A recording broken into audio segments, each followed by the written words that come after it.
Good evening. Welcome to the City of Lebanon Board of Zoning Appeals meeting for Monday, June 3rd, 2024. Roll call, please. Here. Chad Kiger. Here. Bruce Polly. Ron Edwards. Here. And Lori Gross. Here.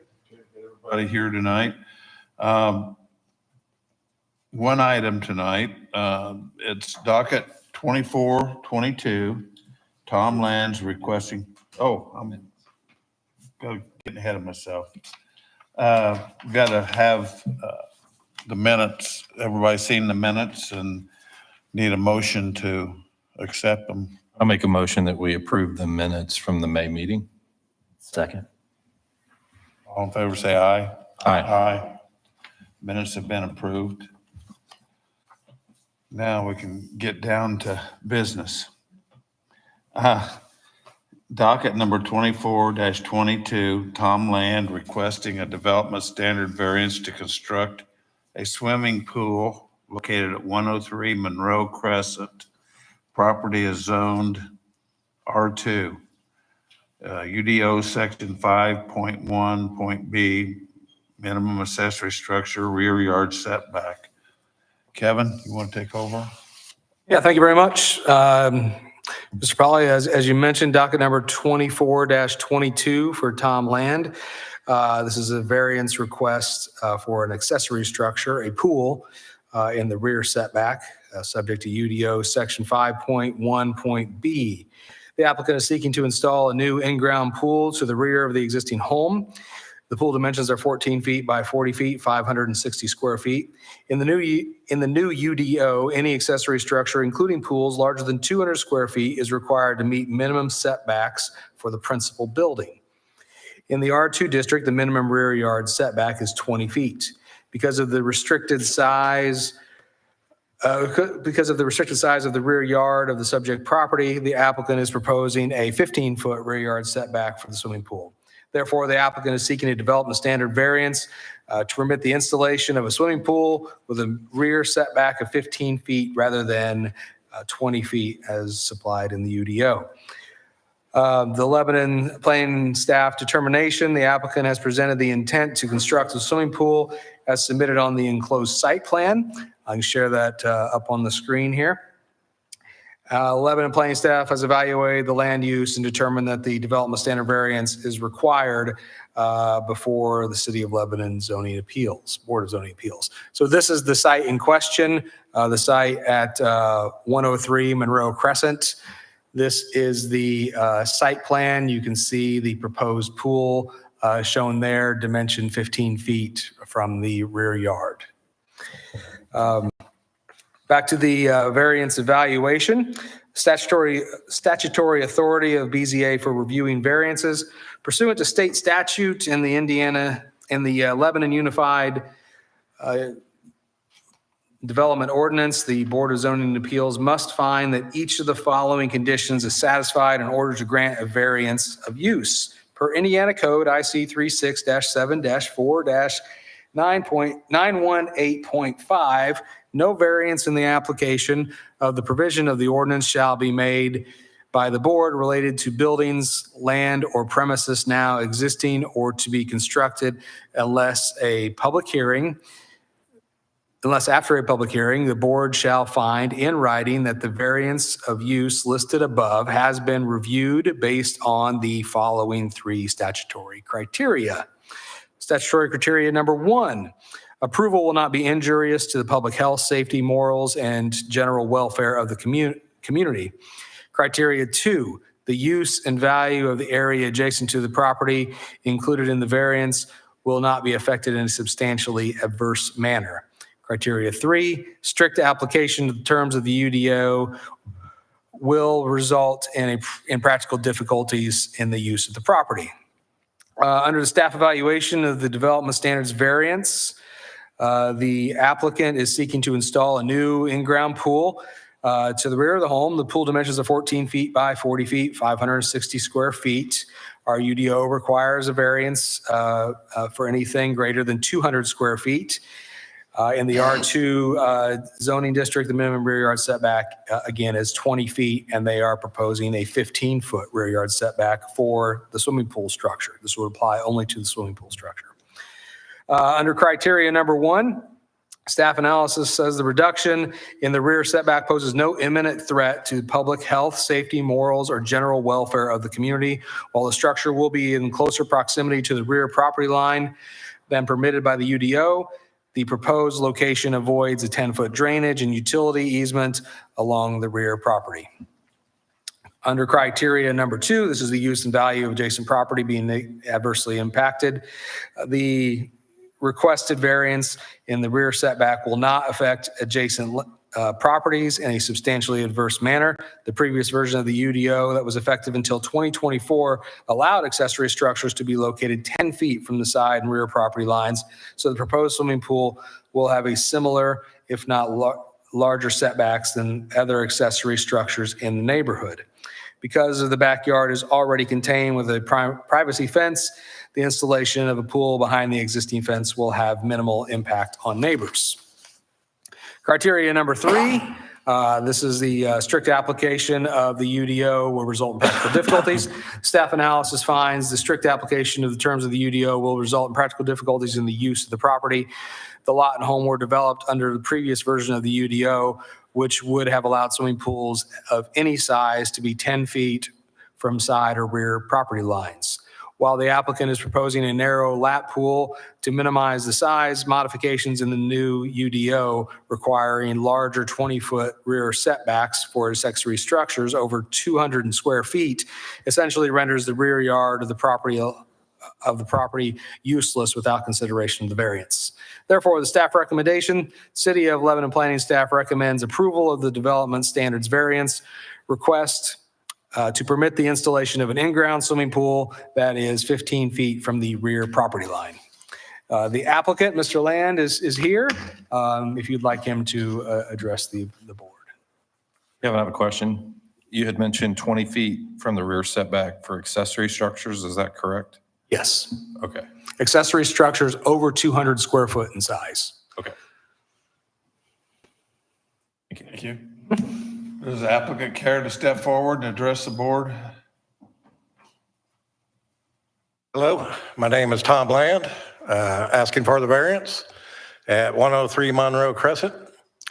I moved in the house probably about 4 years ago, and it's kind of unique with the sidewalk in the back and the drainage going from everybody's house through the back. So anything to do with the pool, as far as, if I got to do some backwashing or something, will actually go through that backyard, which there is a drainage location about 2 houses down.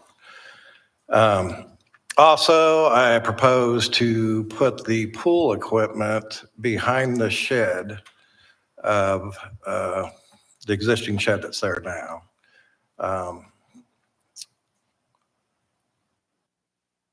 In the fence or outside the fence? Within the fence. The fence actually dies back into the shed.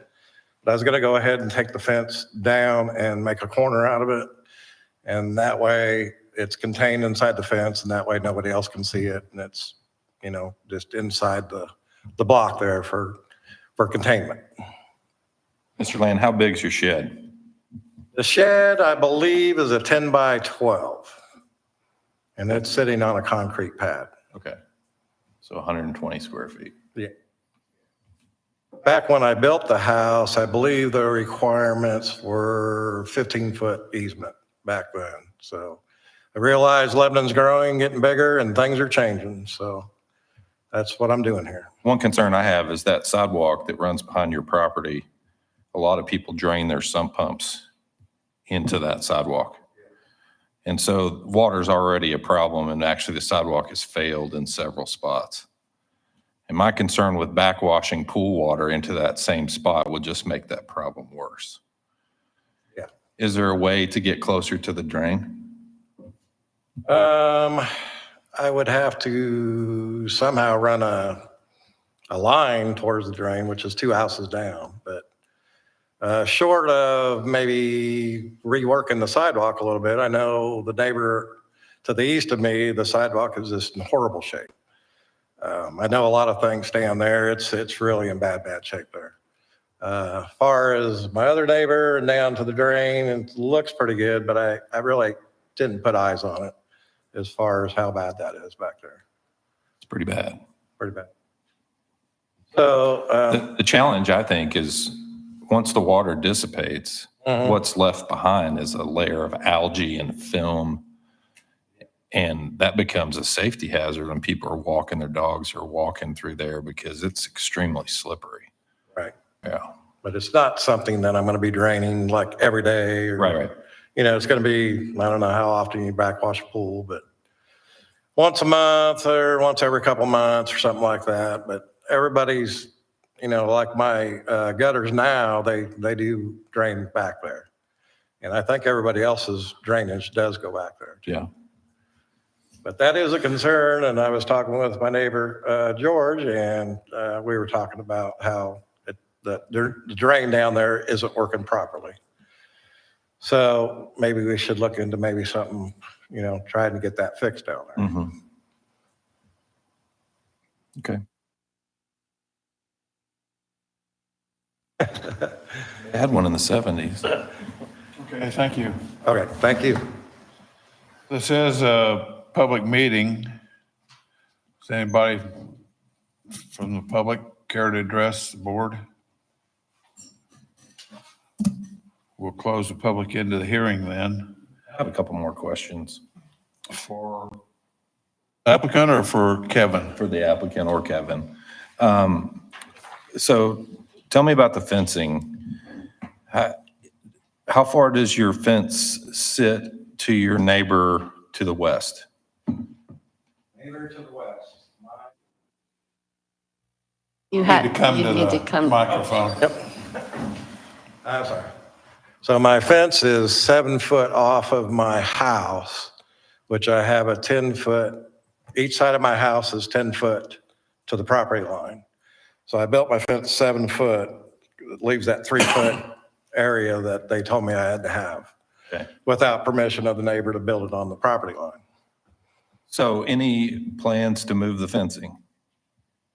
Plan is I do have to take part of that fencing down to get the pool in, but I want to put the fence back up in the same location. Okay. So it's going to leave you enough space in between the fence and the pool. Yeah, there'll be approximately 3 foot on the backside. They'll be 10 foot away from the house. And the pool lines up with the outside edge of the house on the east, which will leave 10 foot to the property line or 7 foot to the fence. The right side would be further because there's still a 10-foot gap to shed and then another 10-foot gap. Okay.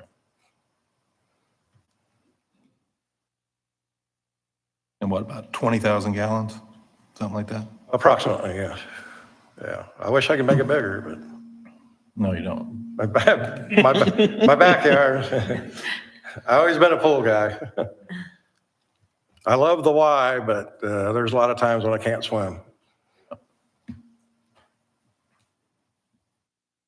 Questions?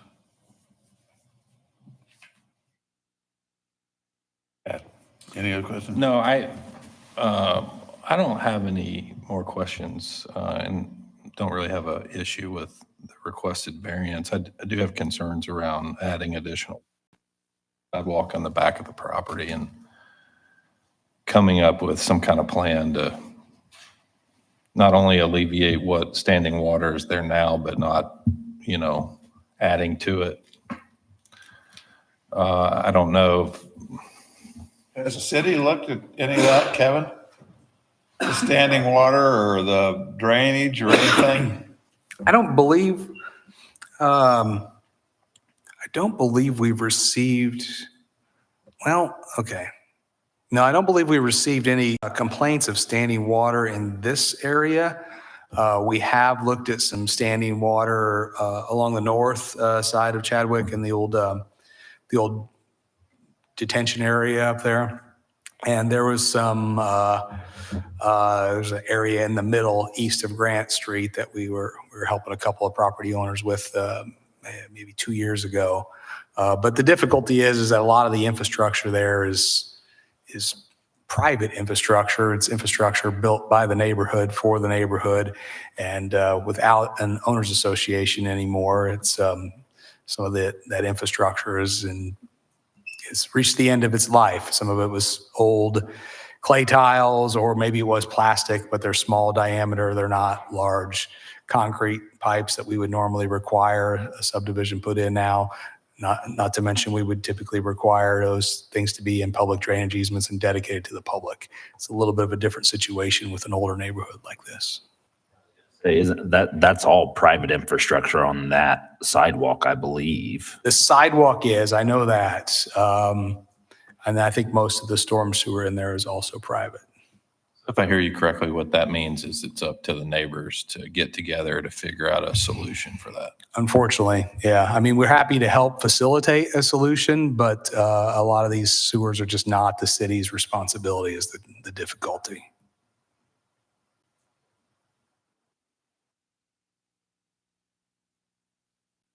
Last thing for the applicant, any being done to put in the pool, I want to make sure that whoever your contractor, are you doing it yourself or having it done? I'm having it done. Okay. I want to make sure that whoever's putting it in respects that infrastructure. So if there's any further damage to that sidewalk, or the grounds of the neighbors, or even the easement, that they're going to be responsible for repairing that. Yes, that's for sure. And that includes landscaping, that includes anything behind there if they have to get equipment back there or trucks. Yeah, they will, and I assume that there's going to be some damage, and I'm going to have to take care of it for sure. I also have my neighbor here, my neighbor on the other side, and I've reached out to him to tell him that probably some of his lot's going to get some damage, and I'm going to take care of it also. Okay. Because there's only a And are you- 10-foot wide zone for me to get everything back through there, so they might get into his yard a couple feet. So Are you to the north? he is to the west, yes. You need to come up if you got a question. Well, you need to come to the, It's so people online can hear you. It's so people online can hear you.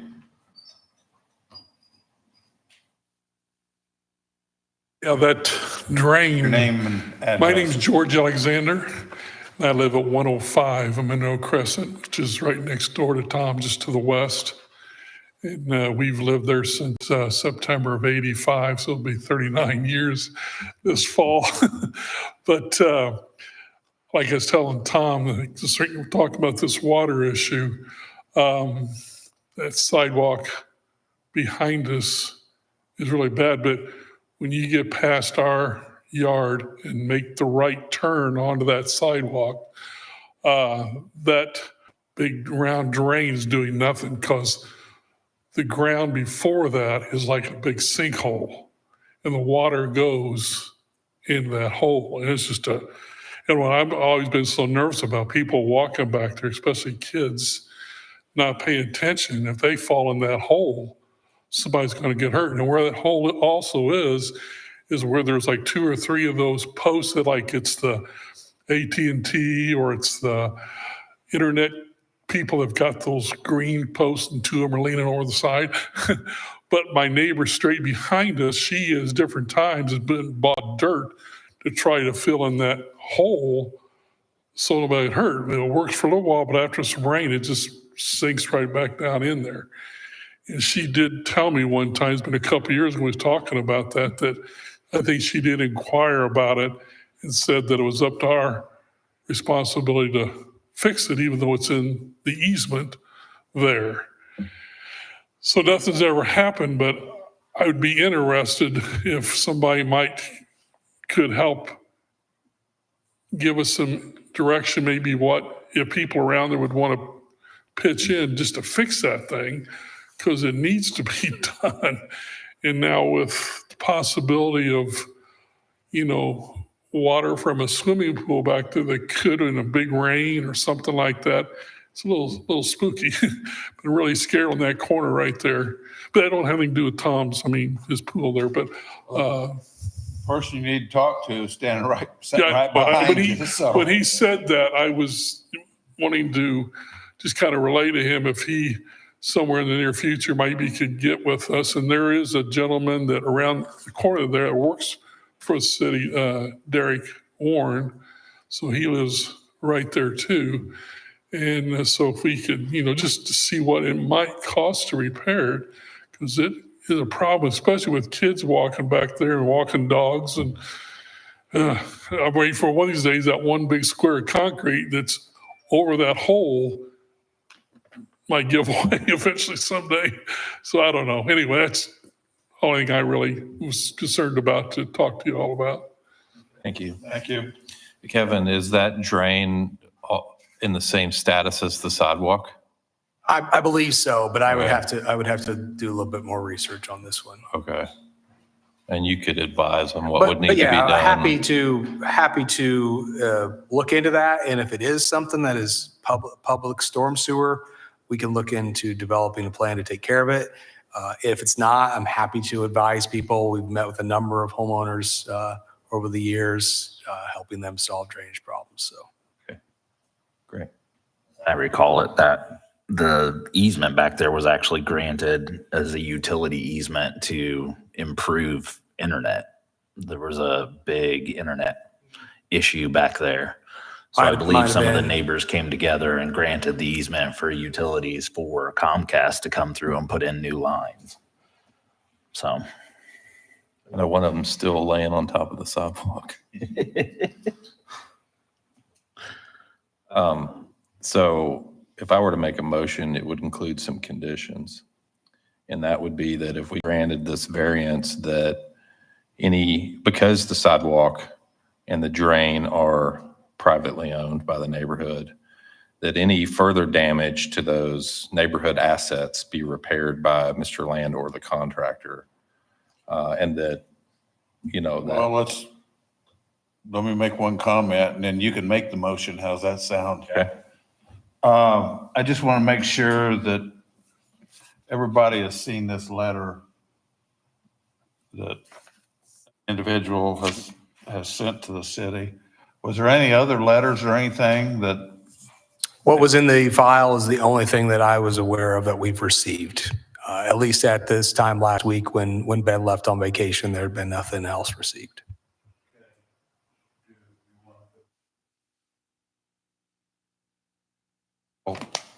put this letter in the record? I believe it is already in the record. It was included in your meeting packets. Okay, put it in the packet. Okay, then I would entertain a motion. I don't have, can I borrow your paperwork so I can read the motion? I make a motion that we approve docket 24-22 in regards to the pool installation at 103 Monroe Crescent, Lebanon, Indiana 46052, with the following conditions: that any damage to easement, sidewalk, drain, or adjacent properties be repaired after installation by either Mr. Land, the homeowner, or his contractor.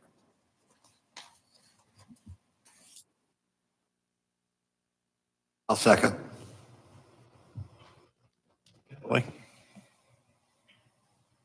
Corey Coons, yes. Chad Kiger. Yes. Bruce Polly, Yes. Ron Edwards, Yes. Lori Gross. Yes. Carries, congratulations, and good luck. Thanks, sir. Kevin, do you have anything else? I have nothing further. Okay, our next board meeting will be Monday, July the 1st, this room at 7 PM. Look for a motion to adjourn. Motion to adjourn? Second. All in favor, aye. Aye. Meeting is adjourned.